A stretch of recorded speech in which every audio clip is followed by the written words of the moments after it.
Real estate is in very good hands in Karnataka. Yes, you heard that right.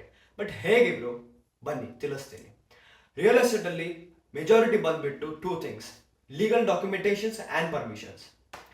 Sub register office ಆಗಿರಲಿ, municipality office ಆಗಿರಲಿ, ADLR office ಆಗಿರಲಿ, tahsildar office ಆಗಿರಲಿ, ತಲಾಟಿ office ಆಗಿರಲಿ, ಇದು ಎಲ್ಲ offices ಬಂದ್ಬಿಟ್ಟು it comes under revenue department.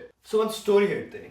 So ಒಂದ್ ದಿವಸ ನಾನು ಮತ್ತೆ ನಮ್ಮ ಫಾದರು ADLR ಆಫೀಸಿಗೆ ಹೋಗಿದ್ವಿ ಪೋಡಿ ಪ್ರಕರಣ ಬಗ್ಗೆ ಮಾತಾಡಕ್ಕೆ. ಸೊ ವಾಪಸ್ ಬರುವಾಗ ಅಲ್ಲಿನ ಸಿಚುವೇಶನ್ ನೋಡಿ ನಮ್ ಫಾದರ್ ಬೇಜಾರಾಗಿ ಹೇಳಿದ್ರು, ಯಾಕಪ್ಪ ಇಲ್ಲಿರ್ತೀಯ, US UK ಹೋಗು, ನಿಮ್ ಫ್ಯೂಚರ್ ಚೆನ್ನಾಗಿದೆ. ಸೊ ಅವಾಗ ನನ್ಗೂ ಬಾಲ್ ಬೇಜಾರಾಯ್ತು ಇದು ಪರಿಸ್ಥಿತಿ ನೋಡಿ. ಸೊ ನಾನು ಬಂದ್ಬಿಟ್ಟೆ ಓದ್ದೆ ಪೋಡಿ ಪ್ರಕರಣ ಬಗ್ಗೆ. ಅವಾಗ ನಂಗೆ ಗೊತ್ತಾಯ್ತು ಅಬೌಟ್ ದಿಸ್ ಮ್ಯಾನ್, ಕೃಷ್ಣ ಬೈರೇಗೌಡ್ರು. ಕೃಷ್ಣ ಬೈರೇಗೌಡ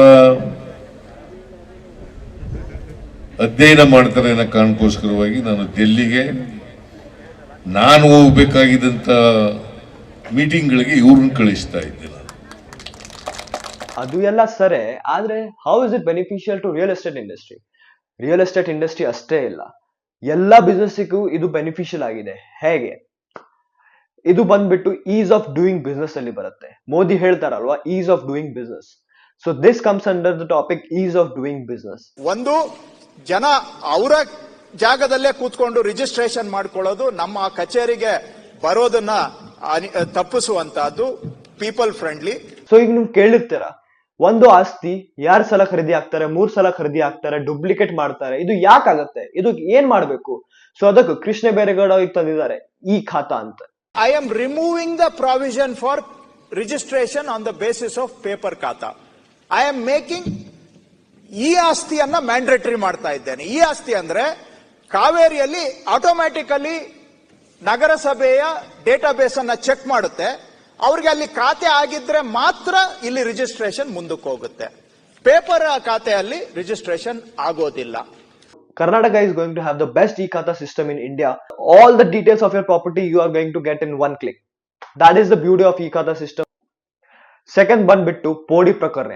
ನಾ ಅವಾಗ ಓದಿದಾಗ ಪೋಡಿ ಪ್ರಕರಣ ಬಗ್ಗೆ 5 ಲಕ್ಷ ಪೋಡಿ ಪ್ರಕರಣಗಳು ಪೆಂಡಿಂಗ್ ಇದಾವೆ. So that grim the situation is. And Krishna Bairegowda sir is doing all that he can do to solve this problem. ಹಳ್ಳಿಯಿಂದ ಜನ ಒತ್ಕೊಂಡು ಮುಖ್ಯಮಂತ್ರಿಗಳವರೆಗೆ ಬರ್ತಾ ಇರೋದು ಕೂಡ ಈ ಪೋಡಿ ಆಗದೇ ಇರುವಂತಹ ಪ್ರಕರಣಗಳಿಂದ. ಅವ್ರ ಹೆಸರಿನಲ್ಲಿ RTC ಇದೆ, ಆದರೆ ಅದಕ್ಕೆ ಸರ್ವೆ ಆಗಿಲ್ಲ, ಸ್ಕೆಚ್ ಆಗಿಲ್ಲ, ಅದನ್ನ ಮಾರಾಟ ಮಾಡಕ್ಕೂ ಆಗ್ತಾ ಇಲ್ಲ. ಅವರು ಮಾನ್ಯ ಮುಖ್ಯಮಂತ್ರಿಗಳು ನಮಗೆ ಸೂಚನೆ ಕೊಟ್ಟಿದ್ದಾರೆ, ಪೋಡಿ ಮಾಡಿಕೊಡೋವರೆಗೆ ಜನಕ್ಕೆ ನೆಮ್ಮದಿ ಇರೋದಿಲ್ಲ, ಇದು ಯಾವುದೇ ಮಾರ್ಗ ಆದ್ರೂ ಹುಡುಕಿ ನೀವು ಪೋಡಿ ಮಾಡಿಕೊಡ್ಬೇಕು ಅಂತ. ಮಾಡಿಕೊಡೋದು ಸಲೀಸಲ್ಲ. ಯಾಕೆಂದ್ರೆ ಒಂದು ಸರ್ವೆ ನಂಬರ್ ಮಾಡಿಕೊಡ್ಲಿಕ್ಕೆ ಹೋದಾಗ ಹೆಚ್ಚು ಕಡಿಮೆ ಅರ್ಧ RTCಗಳಲ್ಲಿ ಆಕ್ಚುಲಿ ಅಲ್ಲಿ ಜಮೀನಲ್ಲಿ ಇರುವ ವಿಸ್ತೀರ್ಣಕ್ಕಿಂತ ಹೆಚ್ಚು RTC ಓಡ್ತಾ ಇದೆ. ಅಂದ್ರೆ ಜಮೀನು ಇರೋದೇ ಅಲ್ಲಿ ನೆಲಮಟ್ಟದಲ್ಲಿ 20 ಎಕರೆ, ಪಾಣಿಗಳು ನೋಡಿದ್ರೆ 25 ಎಕರೆಗೆ ಓಡ್ತಾ ಇದೆ. ಸರಿಪಡಿಸ್ಲಿಕ್ಕೆ ಹೋದಾಗ ತಕರಾರು, ಅಲ್ಲಿ ವ್ಯಾಜ್ಯಗಳು, ಕೋರ್ಟಿಗೆ ಹೋಗಿ ಸ್ಟೇ ತಗೊಂಡು ಬರ್ತಾರೆ. ಆದ್ರೂ ಸಹ ಇದನ್ನ ಮುಗಿಸ್ಲೇಬೇಕು ಅಂತಕ್ಕಂಥದ್ದು ನಮ್ಮ ಸಂಕಲ್ಪ. ಮಾಡ್ಲಿಕ್ಕೆ ಹೋದ್ರೆ ಲಕ್ಷಾಂತರ ಕೋಟಿ ನಾವು ಮಾಡ್ಕೊಡ್ಬೇಕಾಗತ್ತೆ, ಟೆನ್ಸ್ ಆಫ್ ಲ್ಯಾಕ್ಸ್. ನಾನು ಫೈನಲ್ ನಂಬರ್ ಹೇಳಿದ್ರೆ ಬಹಳ ಬಾಕಿ ಇದೆ.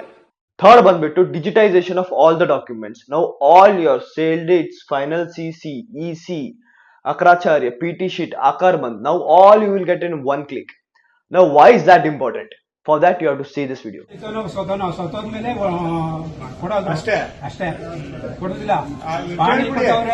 ಅದನ್ನೇ ಕೇಳ್ಬಿಡಿ, ಜೀವ ಇರುವ ಹೊತ್ತಿಗೆ ಕೊಡ್ತೀರಾ ಇಲ್ವೇ ಅಷ್ಟೇ. ಅವುಗಳನ್ನ ಪೇಪರ್ ನಲ್ಲಿ ಕೊಡ್ತಾ ಇದ್ದೇವೆ, ಅವುಗಳನ್ನ ಎಲೆಕ್ಟ್ರಾನಿಕ್ ಮೋಡ್ ಅಲ್ಲಿ ಕೊಡ್ಲಿಕ್ಕೆ.